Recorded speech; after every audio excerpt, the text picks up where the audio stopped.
นอกค่ะเพราะเพราะว่าเมื่อไกลนั้นเพราะว่าเขาดาวน์โหลดเข้ามาแล้วก็มาทำการติดตั้งมาติดตั้งอย่างมูราวในก็มันเตออกมาจากไหนเนาะแต่เข้ามาแต่ให้เขาซิงเอ็นแต่ให้เขาเฮ็ดอากล้องหมายห้ามนั่นก็เด็กเขาในอากล้องเก่าเขานะสั่งว่าเพิ่มไปมีหยุดย้ำได้กำนำเต็มไปแล้วมีนะป้อมไปแล้วมีก็เขาก็มาในติว่า create one เขาก็มาสั่งอากล้องใหม่กันอากล้องใหม่เขาก็ใส่ซื้อ Gmail เขา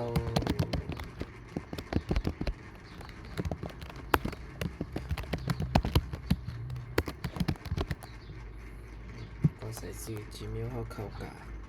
แล้วก็เสริมไม่รับกับจอมในเขาก็ใส่เป็นไม่รับกับจอมใส่ซื้อเขา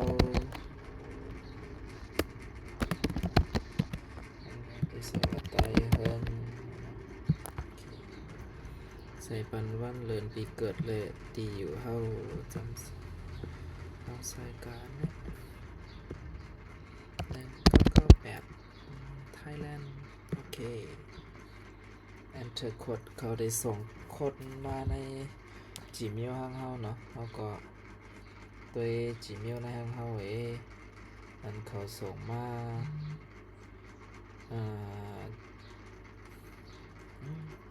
อันตั้งสุดในเฮาหลอไลเข้า Gmail อันในไว้ในคอมห้ามนั่นก็ในโฟนเฮาอ่ะนะเราไลเข้า Gmail อันในไว้บ่มนั้นได้เตรียมสั่งหับดิเจ้าได้เจ้าเข้าไว้ในโฟนไว้อยู่ใกล้กับกูตั้งก็ปองใช้นั่นแหละเต็มเฮาในคอมเข้า Gmail ในคอมก็เข้ามาใน Gmail เฮาในเฮาก็แต่ไรมาเอาโค้ดอันเขาส่งมาปันเฮาในนั้นนะในนั้น Microsoft Teams ส่งมาปันเฮาว่า12422แล้วก็เอาโค้ดในกะก็เอาโค้ดอันไหนมาอยู่ไหนอ่ะอันนี้เหรอโอเคก็เอาโค้ดในเอาก็ใส่เข้าอันนี้ติ้งเย้โอเคนั่นนะแล้วก็ผ่านการทดสอบง่ายๆแล้วก็เลิกให้มันแมนเลยนะอย่างวันนิ้วมือในสี่กันในเขาแต่ละซอกในสี่กันลองสี่มาในสี่ออกมาในเขามันเต็มแมนแต่ละให้สี่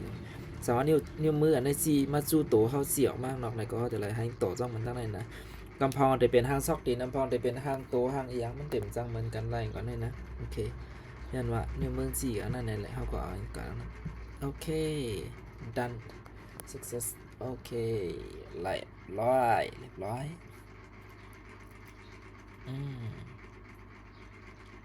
ไปกำในนาก็ได้ออกมาจากไหน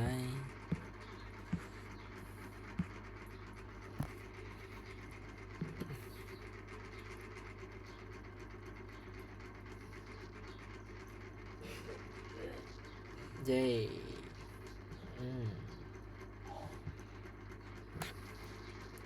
พอยาวเขาก็ได้ไล่ Microsoft Teams จากไหนมาเนี่ยนะWelcome Microsoft Teams ได้โอเคก่อนในเข้าอันติคอนเทนต์ไม่เฮเปิดกำตึกปั่นวนเย้เท่าไร Microsoft Teams มายาวนี่นะในเขาก็อะไร Microsoft Teams พอมากำไรเต็มมาหลัดเน่ล็อกไลเซอร์มันอีดอดตั้งในเตเป็นอย่างโปรไฟล์เฮาซื้อเฮา Gmail อากองเฮาอย่างเฮากดซื้อกดลองเต็มมีตั้งในนะจะในซัมที่เป็น setting มันสั่งว่าเฮาใครเข้ามาการตั้งค่าอย่างยิงจะในห้างเฮา auto start team อันในซัมพอเฮาในกันได้ไว้ในพอมันเสื่อว่าเฮาเปิดคอมมาก่อนแต่ออโตเมติกเปิดมาปานเฮากำเดียวนั่นน่ะนะใกล้ๆห้องใครมันเปิดเพราะว่ามันออโตเมติกเปิดไว้นั้นคอมเฮามันจะนั่นขึ้นอะไรนะเมนวินโดว์อย่างจะในก็ภาษาเด็ดนี่ก็ง่ายๆแล้วก็จะมี appearance นี่ก็จะเป็นทีมมันเฮาได้ใครเลิกทีมปืนล้างมันซึ่งเฮ้ยอย่างจะในนั้นnotification and activity อย่างจะในเป็นการแจ้งเตือนอย่างที่ต่อจะในละครั้งอันว่าโอเคจะในprivacy อย่างจะในนั้นนะ accessibility device จะในเป็นเกี่ยวกับไปลองกองหน้าเฮาอหย่างจะในนั่นน่ะนะโอเคจะในแชทอันเฮาได้ละต่อกันเนี่ยจะในเดี๋ยวมีนั่นแหละเม็ดเนี่ยจะในเฮาได้มาสร้างกลุ่ม meeting ออนไลน์แต่เดยังเหมือนเจิงซูมนั่นก็อย่างกันนั่นน่ะเจิงซูม schedule meeting จะเนี่ยเป็นการตั้งค่าเฮาได้ตั้งค่าไว้ว่าเฮาได้เปิดเรียนเมื่อไหร่อย่างห้องเรียนเอาเมื่อไหร่ติได้จ่ายเรียนเมื่อไหร่เนี่ยจะนั่นน่ะนะโอเคไปเอา community อย่างจะแนะนำจะเป็นซูมเป็นกลุ่มเป็นอย่างนั้นเขาได้ตังจะนั่นน่ะโอเคมันจะมี calendar อย่างจะไหนมันจะมีสั่งว่าเขาได้ตังเห็นไว้ว่าวันไหนเขาได้มีอย่างซึ่งอยู่ละลายอย่างจะไหนนั่นน่ะอย่าได้มากดเสียบดิเนี่ยโอเค อย่าง activity สั่งว่าเขาได้มีการบ้านมีการแจ้งเตือนอย่างอีกจะไหนได้เข้ามาที่ไหนโอเคพอว่าเขามาถึงตีนายยาวในกอกำใน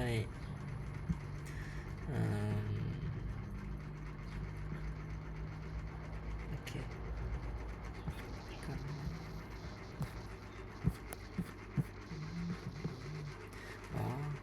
โอเคก็ในก่อนเกี่ยวกับวิดีโอทางอัน